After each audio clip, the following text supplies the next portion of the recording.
BDR হত্যাকাণ্ডে জড়িত আওয়ামী লীগ, মূল সমন্বয়কারীর নাম প্রকাশ। এবার মাধ্যমিক শিক্ষকদের পূর্ণ কর্মবিরতি ঘোষণা, পরীক্ষাও বর্জন। ভারতের সঙ্গে মানিয়ে নিতে সময় লাগছে বলছেন পররাষ্ট্র উপদেষ্টা। এদিকে পলাতক আসামিদের দেশে ফেরাতে তৎপরতা চালানো হচ্ছে বললেন চিফ প্রসিকিউটর। সর্বশেষ জানাবো, নির্বাচনে এক ভোট কক্ষে 2টি গোপন বুথ থাকবে বলছেন ইসি সচিব। শুনছিলেন সংবাদ শিরোনাম। পুরো খবর জানতে ভিডিওটি শেষ পর্যন্ত দেখুন। সর্বশেষ খবর পেতে চ্যানেলটি সাবস্ক্রাইব করুন। এবারে জানিয়ে দেব বিস্তারিত। বিডিআর হত্যাকাণ্ডে জড়িত আওয়ামী লীগ, মূল সমন্বয়কারীর নাম প্রকাশ।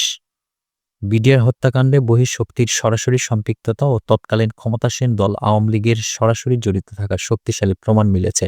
বিডিআর হত্যাকাণ্ড পরিকল্পিত এবং এর পেছনে প্রধান সমন্বয়কের ভূমিকা পালন করেছিলেন তৎকালীন সংসদ সদস্য শেখ ফজলে নূর তাপস। বিডিআর বিদ্রোহের নামে সংগঠিত বর্বরতম হত্যাযজ্ঞের বিষয় তদন্তের জন্য গঠিত জাতীয় স্বাধীন তদন্ত কমিশনের প্রতিবেদনে এসব তথ্য উঠে এসেছে।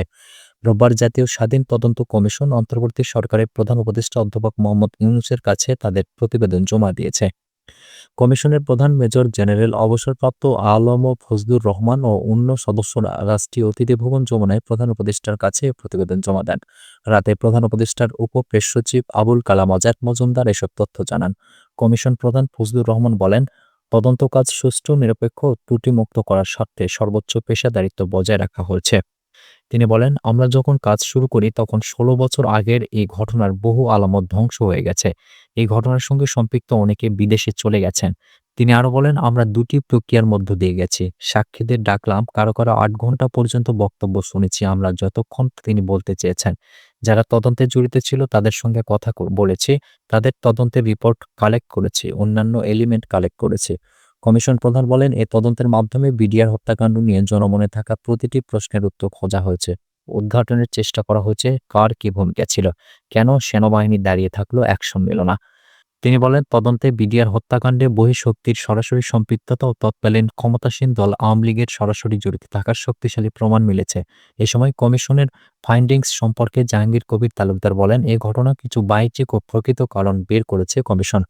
এই হত্যাকাণ্ড পরিকল্পিত এবং এর পেছনে প্রধান সমন্বয়কের ভূমিকা পালন করেছিল তৎকালীন সংসদ সদস্য শেখ ফজলে নূর তাপস। তিনি বলেন, হত্যাকাণ্ডের ঘটনায় জড়িতদের রক্ষা করতে স্থানীয় আওয়ামী লীগ সরাসরি ভূমিকা রেখেছে। তারা 20 থেকে 25 জনের একটি মিছিল নিয়ে পিলখানায় ঢুকেছে এবং বের হওয়ার সময় সেই মিছিলে 2 শতাধিক মানুষ ছিল। পুরো ঘটনাটি সংঘটিত করার ক্ষেত্রে তৎকালীন প্রধানমন্ত্রী শেখ হাসিনার গ্রিন সিগন্যাল ছিল। তিনি এই ঘটনার দায় নিরূপণের ক্ষেত্রে বলেন, দায় তৎকালীন সরকার প্রধান থেকে শুরু করে সেনা প্রধানেরও। এই ঘটনাকে রাজনৈতিকভাবে সমাধানের সিদ্ধান্ত নেওয়া হয়েছে। পুলিশ ও র্যাব এবং গোয়েন্দা সংস্থাগুলোরও রয়েছে চরম ব্যর্থতা। এবার মাধ্যমিক শিক্ষকদের পূর্ণ কর্মবিরতি ঘোষণা, পরীক্ষাও বর্জন। দাবি আদায় না হওয়ায় সোমবার থেকে পূর্ণ দিবস কর্মবিরতি পালনের ঘোষণা দিয়েছে বাংলাদেশ সরকারি মাধ্যমিক শিক্ষক সমিতি। এন্ট্রিপথ, নবম গ্রেডসহ 4 দফা দাবিতে শিক্ষা ভবনে 2 দিন অবস্থান কর্মসূচি পালন ও আলটিমেটাম শেষ হওয়ার পরও দাবি আদায় না হওয়া পর্যন্ত শিক্ষকরা নতুন কর্মসূচি ঘোষণা দিলেন। এ কর্মবিরতিতে চলমান বার্ষিক ও এসএসসি নির্বাচনী পরীক্ষা বর্জন এবং খাতা মূল্যায়ন থেকে বিরত থাকার ঘোষণাও দেন শিক্ষকরা। এতে মাধ্যমিক পর্যায়ের শিক্ষা কার্যক্রমে স্থবিরতা নেমে আসার আশঙ্কা তৈরি হয়েছে। সমিতির একজন শিক্ষক নেতা বলেছেন, সরকার যদি তাদের দাবি পূরণ করে তাহলে সাপ্তাহিক ছুটির দিন শুক্র ও শনিবার অবশিষ্ট পরীক্ষাগুলো নেবেন এবং ডিসেম্বরের মধ্যে ফলাফল প্রকাশ করবেন। কিন্তু দাবি পূরণ না হলে আগামী বুধবার নতুন করে প্রয়োজনীয় পদক্ষেপ নেবেন তারা। রোববার মাধ্যমিক ও উচ্চশিক্ষা অধিদপ্তরের সামনে দ্বিতীয় দিনের মতো অবস্থান কর্মসূচি পালন করেছেন সরকারি মাধ্যমিক বিদ্যালয়ের শিক্ষকরা। দাবি আদায়ের লক্ষ্যে এর আগে গত বৃহস্পতিবারও তারা অবস্থান কর্মসূচি পালন করেন এবং 30 নভেম্বর পর্যন্ত আলটিমেটাম দিয়েছিলেন। সরকারের পক্ষ থেকে বারবার আশ্বাসের পরও কোনো সুরাহা না পাওয়ায় তারা কঠোর কর্মসূচিতে যেতে বাধ্য হয়েছেন বলে শিক্ষক নেতারা জানান। শিক্ষকদের প্রধান 4টি দাবি: সহকারী শিক্ষক পদটিকে বিসিএস ক্যাডারভুক্ত করে মাধ্যমিক শিক্ষা অধিদপ্তরের গ্যাজেট দ্রুত সময় প্রকাশ, বিদ্যালয় ও পরিদর্শন শাখায় কর্মরত শিক্ষকদের বিভিন্ন শূন্য পদে নিয়োগ, পদোন্নতি ও পদায়ন দ্রুত কার্যকর করা, সুপ্রিম কোর্টের রায়ের আলোকে বকেয়া টাইম স্কেল ও সিলেকশন গ্রেডের মঞ্জুরি আদেশ 3 কর্মদিবসের মধ্যে প্রদান, 2015 সালের পূর্বের মতো সহকারী শিক্ষকদের 2 থেকে 3টি ইনক্রিমেন্ট সহ অগ্রিম বর্ধিত বেতন সুবিধা বহাল করে গ্যাজেট প্রকাশ। ভারতের সঙ্গে মানিয়ে নিতে সময় লাগছে বলছেন পররাষ্ট্র উপদেষ্টা। ভারতের সঙ্গে মানিয়ে নিতে সময় লাগছে বলে মন্তব্য করেছেন পররাষ্ট্র উপদেষ্টা তৌহিদ হোসেন। রোববার বিকেলে প্রেস ক্লাবে ডিপ্লোম্যাটিক করেসপন্ডেন্টস অ্যাসোসিয়েশন বাংলাদেশ আয়োজিত বাংলাদেশের পররাষ্ট্রনীতি পরিবর্তনশীল বিশ্বে একটি প্রাসঙ্গিক ভূমিকা নির্ধারণ শীর্ষক সেশনে তিনি কথা বলেন। তৌহিদ হোসেন বলেন, তারেক রহমান লন্ডনে কোন স্ট্যাটাসে আছেন সরকার সেটা জানে না। দেশে ফিরতে চাইলে অন্য কোনো দেশ আটকাতে পারে, সেটি অস্বাভাবিক বলে মন্তব্য করেন তিনি। জুলাই গণঅভ্যুত্থানে বাংলাদেশে যে পরিবর্তন হয়েছে, প্রতিবেশী দেশ ভারতে তার সঙ্গে মানিয়ে নিতে সময় লাগছে উল্লেখ করে পররাষ্ট্র উপদেষ্টা আরও বলেন, আশা করছি দুদেশের মধ্যে ওয়ার্কিং রিলেশন দ্রুত স্বাভাবিক হবে। তৌহিদ হোসেন বলেন, সাবেক স্বরাষ্ট্রমন্ত্রী আসাদুজ্জামান খান কামাল ভারতে আছেন, সেটা জানলেও অফিসিয়াল কোনো তথ্য জানায়নি দিল্লি। তাকে ফেরত দেওয়ার বিষয়ে আনুষ্ঠানিক কোনো আলোচনা হয়নি। শেখ হাসিনা ইস্যুতে পররাষ্ট্র উপদেষ্টা বলেন, তাকে ভারত ফেরত না দিলেও ঢাকা দিল্লির সম্পর্ক আটকে থাকবে না। দণ্ডিত হওয়ায় তাকে দ্রুততম সময় ফেরত পাওয়ার প্রত্যাশা করে বাংলাদেশ।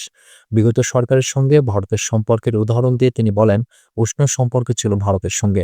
আপনারা কি এই কথা হলফ করে বলতে পারেন যে বাংলাদেশের মানুষ এতে খুব সন্তুষ্ট ছিল কিনা? যেই পর্যায়ে সম্পর্ক ছিল, আমার কাছে এবং আরও অনেকের কাছে মনে হয়েছে উষ্ণ সম্পর্ক দুটি সরকারের মধ্যে ছিল। জনগণের ভূমিকা সেখানে অনেক কম ছিল। অনেক অভিযোগ থাকলেও তৎকালীন সরকার বিবেচনায় নেয়নি। উপদেষ্টা বলেন, তিস্তার পানি ও সীমান্ত হত্যা নিয়ে আলোচনা ক্ষোভ বাংলাদেশের সবার ছিল।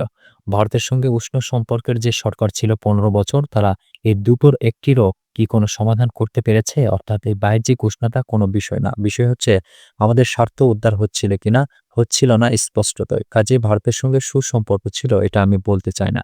ভারতের সঙ্গে এক ধরনের সম্পর্ক ছিল, গভীর ছিল সরকারের। সীমান্ত হত্যা নিয়ে এক প্রশ্নের জবাবে তৌহিদ হোসেন বলেন, বাংলাদেশ ভারত সীমান্ত পৃথিবীর একমাত্র সীমান্ত যেখানে যুদ্ধ অবস্থা নেই, তারপরও গুলি করে মানুষ মারা হয়। পৃথিবীতে আর দ্বিতীয় কোনো সীমান্তে এরকম নেই।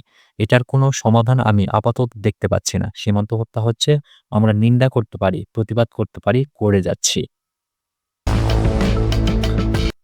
পলাতক আসামিদের দেশে ফেরাতে তৎপরতা চালানো হচ্ছে বলছেন চিফ প্রসিকিউটর। এ সপ্তাহেই আরও কিছু বড় মামলার তদন্ত রিপোর্ট ও ফরমাল চার্জ ট্রাইব্যুনালে দাখিল করবে প্রসিকিউশন। সেই সঙ্গে পলাতক আসামিদের দেশে আনার ব্যাপারে সরকার যথেষ্ট তৎপরতা চালাচ্ছে বলে জানিয়েছেন আন্তর্জাতিক অপরাধ ট্রাইব্যুনালের চিফ প্রসিকিউটর মোহাম্মদ তাজুল ইসলাম। রোববার ট্রাইব্যুনাল প্রাঙ্গণে জুলাই গণঅভ্যুত্থানে কুষ্টিয়ায় 6 জনকে হত্যার অভিযোগে মানবতা বিরোধী অপরাধের মামলায় সাবেক মন্ত্রী ও জাসদ সভাপতি হাসানুল হক ইনুর বিরুদ্ধে প্রসিকিউশনের সূচনা বক্তব্য উপস্থাপন শেষে তিনি কথা বলেন। 24 জুলাই গণঅভ্যুত্থানকে শো কল্ড বা তথাকথিত করে ধৃষ্টতা দেখানো আদালত অবমাননার শামিল বলেও এ সময় মন্তব্য করেন তিনি। চিফ প্রসিকিউটর বলেন, বিচার প্রক্রিয়া নিয়ে যেসব আইনসম্মত সংজ্ঞা বা উপায় আছে সেসব অবশ্যই করা যাবে, কিন্তু কোনো বিচার প্রক্রিয়াকে চ্যালেঞ্জ করা তথা আজকের রাষ্ট্রটা যে জায়গায় দাঁড়িয়ে আছে সেটি জুলাই গণঅভ্যুত্থানের মাধ্যমে অর্জিত আরেকটি বাংলাদেশ। সেই মহান অর্জনের পেছনে 1400 মানুষের রক্তদান, 25,000-এর মতো মানুষের অঙ্গহানি এবং অজস্র মানুষের চোখের পানি ঝরেছে।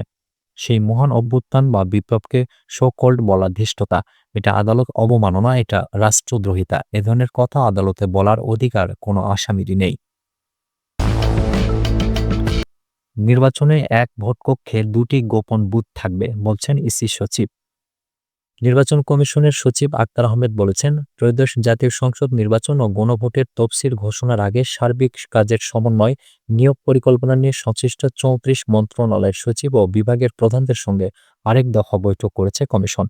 এই বৈঠকে জাতীয় নির্বাচন এবং গণভোট একসাথে করতে একটি ভোটকক্ষে 2টি গোপন বুথ করার প্রাথমিক সিদ্ধান্ত নেওয়া হয়েছে। রোববার 34 মন্ত্রণালয়ের সচিব ও বিভাগের প্রধানদের সঙ্গে বৈঠক শেষে তিনি কথা জানান। সিনিয়র সচিব বলেন, আগামী বছরে জাতীয় নির্বাচন এবং গণভোট মিলে সবচেয়ে বড় নির্বাচন হবে। মাঠ প্রশাসন, আইনশৃঙ্খলা বাহিনীর কথা এবং কাজের সমন্বয় চেয়েছে নির্বাচন কমিশন।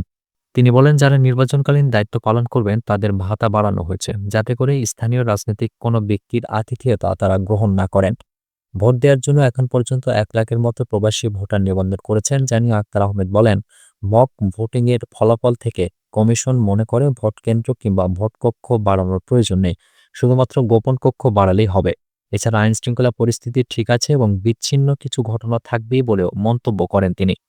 সুপ্রিয় দর্শক, এই ছিল এখনকার মতো সর্বশেষ সংবাদ। পরবর্তী সংবাদ দেখার আমন্ত্রণ রইল।